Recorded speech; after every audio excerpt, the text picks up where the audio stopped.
Hello friends, তোমরা সবাই কেমন আছো? আশা করি সবাই খুব ভালো আছো। আমার শরীরের অবস্থা খুব একটা ভালো নেই, এই জন্য ভিডিওটাও ঠিক করে বানাতে পারছি না। এই দেখো, আস্তে আস্তে করে এসে এই যে ভিডিও বানাচ্ছি, কারণ আমার শরীর খুবই দুর্বল। এই কারণেই আমি ভিডিও দিতে খুবই অসুবিধা হচ্ছে। তার মধ্যে একটা মানসিক যন্ত্রণা, সেটা তো আছেই। আমার বাড়ির ব্যাপার, আমার মেয়েকে নিয়ে একটা ভয়।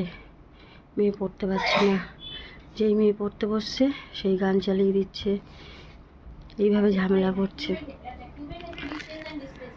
আর এটা কাউকে কিছু বললেও কেউ এগিয়ে আসছে না, কারণ আমার শ্বশুরবাড়ির লোক সবাই পার্টি করে, তো এই জন্য কেউ আসে না। তো বন্ধুরা, যাই হোক, আমার আজকের ব্লগটি তোমরা যে যেখান থেকে দেখছো, সবাইয়ের জন্য অনেক অনেক ভালোবাসা নিও, অনেক অনেক প্রণাম। যারা বড়রা আছো, যারা ছোটরা আছো, আমার বুবারা ভালোবাসা নিও। ডাক্তারের কাছে যাওয়ার কথা ছিল, কিন্তু টাকার জন্যে সমস্যা, আমি চিকিৎসা করতে পারছি না। করিয়ে আর্থিক ওষুধ কিনে বসে আছি। তোমাদের সাহায্য, তোমরা আর্থিক সাহায্য একটু যদি সবাই এগিয়ে আসো, সাহায্য করো, তাহলে আমি আবার ডাক্তারের কাছে যেতে পারবো, ওষুধটাও খেতে পারবো। এই ডাক্তারকে দেখিয়ে অনেকটা ঠিক হয়েছে, কিন্তু গলার ভিতরে তো ফ্লাট এখনও কমেনি, এই জন্য খেতে পাচ্ছি না। তার মধ্যে বসে আছি, 5 মাস হয়ে গেল কাজ করি না, ওই একটা চিন্তা, সংসারটা কী করে চলবে। কাজ করতে পারছি না, জানি চিন্তা করেও আমি কিছু করতে পারবো না। কিন্তু বন্ধুরা, কি বলো তো, হাঁপিয়ে যাচ্ছি। আর মানে এতটা দুর্বল শরীর, আমি খুবই হাঁপিয়ে যাচ্ছি, কাজ করতে পারছি না। ঘরে মেয়ে পড়ছে, শুনতে পাচ্ছ, মেয়ে অঙ্ক করতে বসেছে। আর এইরকম যখনই মেয়ে পড়ে, ওরা গান চালিয়ে দেয়, আওয়াজ করে, জোরে জোরে টিনের মধ্যে বাড়ি দেয়, যাতে আবার মেয়ে পড়তে পারে না পারে আর কি। কথা বলতে বলতে না আটকে যাচ্ছে। বন্ধুরা, তোমরা যদি না থাকো, আমি কিছুতেই সুস্থ হতে পারবো না। তোমাদের ভালোবাসা, তোমাদের প্রার্থনা, তোমাদের একটু আর্থিক সাহায্যে আমি অনেকটা সুস্থ হয়েছি। আমাকে সুস্থ হতে হবে। গলার ফোলাটা এখনও কমেনি, ওষুধও খেতে পারিনি। সব ওষুধ তো খাওয়া হয়নি, সব ওষুধ যতক্ষণ খেতে না পাচ্ছি ততক্ষণ তো আমি সুস্থ হতে পারবো না। আর গলায় এরকম সবসময় আটকাচ্ছে, ঢোক গিলতে পারছি না, তো কথা বলতে খুবই কষ্ট হচ্ছে। এদিকে ভিডিও যদি না দিই, আমার চ্যানেলটা একেবারে ডাউন হয়ে গেছে, আরও হয়ে যাবে। এই জন্য কষ্ট হলেও না, কি বলো তো, চেষ্টা করছি একটু ভিডিও দেওয়ার। তোমরা সবাই একটু এগিয়ে আসো, একটু আমাকে আর্থিক সাহায্য করো, আমি যেন একটু খাবার এনে খেতে পারি, মেয়েটাকে একটু খাওয়াতে পারি। এইটুকু আমাকে তোমরা, এই যে তোমরা এগিয়ে এসছো, তোমাদের ভালোবাসায় তো আমি আছি, বেঁচে আছি এখনও। তোমরা না থাকলে আমি কিছুতেই এইটুকু সুস্থ হতে পারতাম না। এর জন্য বন্ধুরা, তোমাদের সবাইকে অসংখ্য ধন্যবাদ।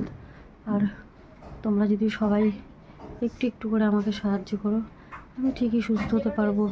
আমি এখনও হাঁটা চলা করতে পারি না, ঘরে কাজ করতে পারি না কি।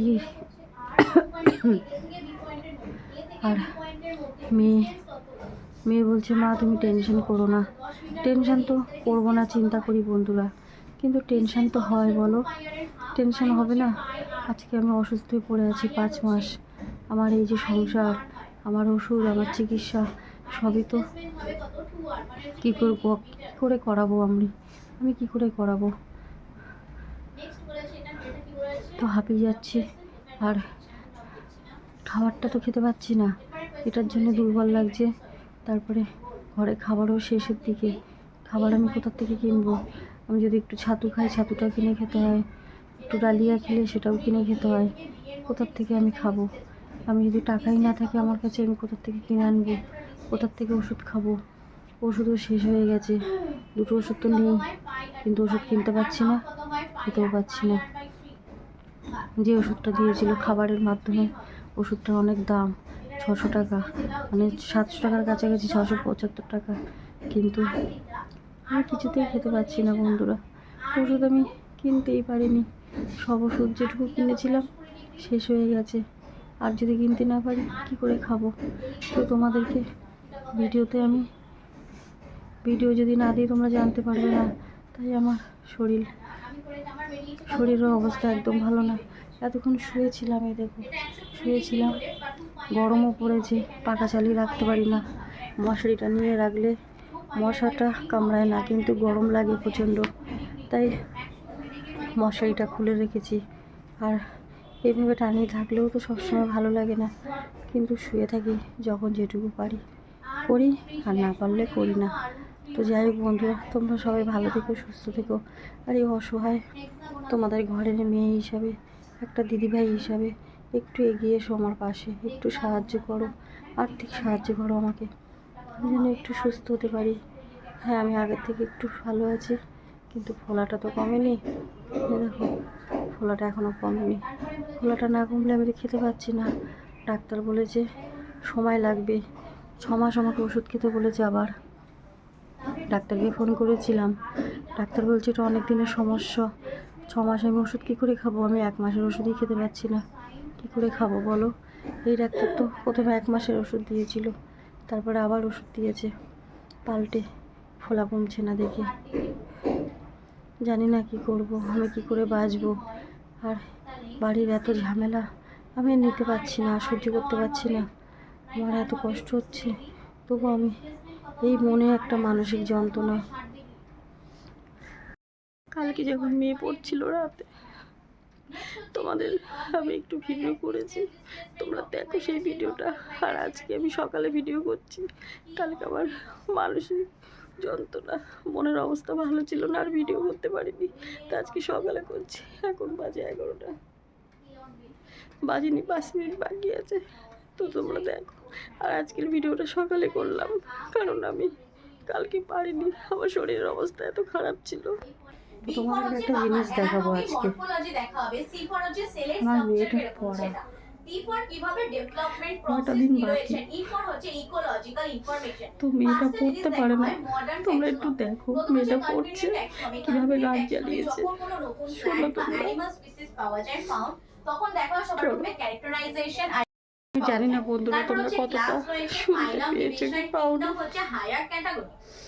তো মেয়েটা এরকম পড়বে আর এইভাবে গান চালিয়ে দেয়, তবে মেয়ে পড়তে না পারে।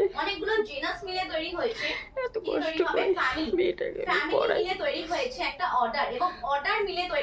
আমার শরীরের অবস্থা তো বেশি ভালো না। ক্লাসের পর হচ্ছে ফাইলাম ডিভিশন, অনেকগুলো ফাইলাম বা ডিভিশন মিলে কি তৈরি হয়েছে? কিংডম। তাহলে যত উপরে উঠছে তত ডেভেলপমেন্টাল প্রসেস কিভাবে ডেভেলপ করছে এবং ফর হচ্ছে ইকোলজিক্যাল ইনফরমেশন দেখানো হয়। তারপর হচ্ছে সিস্টেম্যাটিক অ্যারেঞ্জমেন্ট। সিস্টেম্যাটিক অ্যারেঞ্জমেন্টে বলেছে ট্যাক্সোনমির সঙ্গে যদি ইভলিউশনের রিলেশনশিপ দেখানো হয়, ইভলিউশন মানে এদের সবার কি হয়, অরিজিন সেম ছিল কিছু একটা, তার জন্য বলা হয় ট্যাক্সোনমির সঙ্গে যদি ইভলিউশনারি রিলেশনশিপ অ্যাড করা হয় তখন বলা হয় সিস্টেম্যাটিক অ্যারেঞ্জমেন্ট। আর এর ভিত্তিতেই হচ্ছে ক্যারোলাস লিনিয়াস দিয়েছিল, সিস্টেমা ন্যাচুরি দিয়েছিল, written by Carolus Linnaeus. Earliest classification কি করা হতো? On the basis of uses, যে জিনিস মানে যার জন্য যেটা ইউজ করা হতো সেই অনুযায়ী নাম করা হতো। আর্লিয়েস্ট ক্লাসিফিকেশন করা হয়েছিল on the basis of uses এর ভিত্তিতে। সেটা তারপর এখানে বলেছে যে নাম্বার অফ ক্যারেক্টার, এখানে বলেছে ক্যাটাগরি বলা হয় ট্যাক্সা, তারপর হচ্ছে গ্রুপ হতে পারে, ইউনিট হতে পারে, আর একটা হচ্ছে র্যাঙ্ক। তো ওখানে lower to high to lower আছে। সবার প্রথমে যে kingdom, keep plate clean or family get sick. Kingdom, phylum হচ্ছে ফাইলাম ছিল অ্যানিমেলসদের জন্য, ডিভিশন হচ্ছে প্ল্যান্টের জন্য, ক্লাস, অর্ডার, ফ্যামিলি, জেনাস এবং স্পিসিস। কিংডম হচ্ছে সব থেকে হায়ার ক্যাটাগরি বা হায়ার ট্যাক্সা, আর সব থেকে লোয়ার বা বেসিক ক্যাটাগরি বা বেসিক ট্যাক্সা কে হচ্ছে স্পিসিস। তো স্পিসিসের মধ্যে সব থেকে বেশি কমন কিংডম থেকে যত হচ্ছে কি নিচের দিকে আসবে, ডিসেন্ডিং করছে, নিচে আসছে স্পিসিসের দিকে, তত কি হয়, কমন ক্যারেক্টার ইনক্রিজ করবে। এখানে এইটুকু আছে, এবার পরেরটা আছে, শেষ। তারপর হচ্ছে ট্যাক্সোনমিক হায়ারার্কি, এটাকে কি বলা হয়, যে 7টা যে ট্যাক্সা দেওয়া হয়েছে different level, high to low লেভেলে যে 7 ট্যাক্সা রয়েছে বা 7 ক্যাটাগরি, এটাকেই বলা হয় হচ্ছে ট্যাক্সোনমিক হায়ারার্কি। ট্যাক্সোনমিক হায়ারার্কি বলেছে 7 obligate categories in a specific সিকোয়েন্সে রাখা হয়েছে 7 জনকে। প্রথম হচ্ছে স্পিসিসের মধ্যে দেখা যায় কোনো অর্গানিজমের যে বেসিক যে সিমিলারিটিস থাকে, স্পিসিসের মধ্যে কি থাকবে, বেসিক সিমিলারিটিস, যে কোনো অর্গানিজম উইথ বেসিক সিমিলারিটিস। তারপর হচ্ছে জেনাস হচ্ছে যেমন হোমো স্যাপিয়েন্সে একটাই প্রজাতি দেখা যায়, কিন্তু হচ্ছে গিয়ে সোলেনেসি ফ্যামিলির মধ্যে 3-4টে দেখা যায়। তো জেনাস হচ্ছে গিয়ে মনোটাইপিক অ্যান্ড হচ্ছে পলিটাইপিক হতে পারে। ফ্যামিলি যদি দেখা হয়, যেমন অ্যামং প্ল্যান্টের মধ্যে দেখা হয় ভেজিটেটিভ ক্যারেক্টার। ফ্যামিলি দেখতে হলে প্ল্যান্টের মধ্যে ভেজিটেটিভ ক্যারেক্টারও দেখতে হবে, রিপ্রোডাক্টিভ ক্যারেক্টারও দেখতে হয়। অর্ডার হচ্ছে এখানে 3টের আগে এবং 3টের পরে। তো অর্ডারে দেখা যায় অ্যাভারেজ অফ ক্যারেক্টার, সমস্ত ক্যারেক্টার পাওয়া যাবে। তিল তিল করে আমার মেয়েটাকে আমি মানুষ করেছি। আমি জানি না বন্ধুরা, আজকে আমার এই লড়াইটা আমি কি করে, আমার এই শরীরের যে অবস্থা, কি করে আমি লড়াইটা করব, কি করে আমি সুস্থ হব, কি করে আমি একটু কাজ করব, আমার খুবই কষ্ট হচ্ছে। তোমরা দেখো আমার মেয়ে পড়ে, কিভাবে ওরা ডিস্টার্ব করে, কিভাবে গান চালিয়ে রাখে, তোমরা শুনলেই বুঝতে পারবে। আর তোমরা যে যেখান থেকে ভিডিওটি দেখছো, সবাই ভালো থেকো, সুস্থ থেকো, সাবধানে থেকো। একটা অসহায় মা, একটা দিদি ভাই, একটা মেয়ে বোন হিসাবে আমার পাশে একটু আসে সবাই এগিয়ে, আমি যেন সুস্থ হতে পারি, আর আমার মেয়েটাকে একটু খাবার খাওয়াতে পারি, নিজে একটু খেতে পারি। আমি এত অসহায় বন্ধুরা, আমার পাশে কেউ নেই, তোমরা ছাড়া আমার যে কেউ নেই, তোমরাই আমার সব। তোমরা একটু এগিয়ে এসো, আমি আর পারছি না। আমার নিজের সাথে লড়াই করতে করতে নিজেই আমি দাঁড়াতে পারছি না। মনে হচ্ছে আমি আর বাঁচবো না, আমি মনে হচ্ছে মরে যাব। কারণ আমি শক্তি পাচ্ছি না, মনে জোর পাচ্ছি না, মনে জোর হারিয়ে ফেলছি একটু একটু করে, যে আমি আর বাঁচবো কি বাঁচবো না। আমার গলার এই অবস্থা, ঠিক হবে কি ঠিক হবে না, এই সব ভাবতে ভাবতে আমার মানসিক যন্ত্রণা, মনের জোর, শক্তি আমি সবই হারিয়ে ফেলছি। তোমরা কমেন্ট করো, তোমাদের কমেন্টগুলো দেখি মনের জোর পাই, শক্তি পাই, তারপরেও আমি হেরে যাচ্ছি। আমি নিজের শরীরের সাথে হেরে যাচ্ছি, নিজের জীবনের সাথে হেরে যাচ্ছি। আজকে এতগুলো বছর সমস্ত কিছু অত্যাচার সহ্য করে মেয়েটাকে নিয়ে বেঁচে আছি, আর মনে হচ্ছে পারবো না বন্ধুরা, আর পারবো না। আমি এতটা ভেঙে পড়েছি, আমি জানতাম না আমার আজকে এই অবস্থা হবে আর এই দিন হবে, কেউ কি জানে বলো? তো যাই হোক বন্ধুরা, সবাই ভালো থেকো, সুস্থ থেকো। আর কি, আমি তো কাজ করতে পারছি না, তাই যেটুকু পারি মেয়ের পড়ার সাথে তোমাদের ভিডিওটা দিই। আমি সুস্থ হয়ে নিয়ে একটু, তারপরে আমি কাজের ভিডিও আবার দেবো। তোমরা প্রার্থনা করো আমি যেন আগের মতন সুস্থ হতে পারি। আমি খুবই ভেঙে পড়ছি, খুবই কষ্ট হচ্ছে, আর সহ্য করতে পারছি না বন্ধুরা।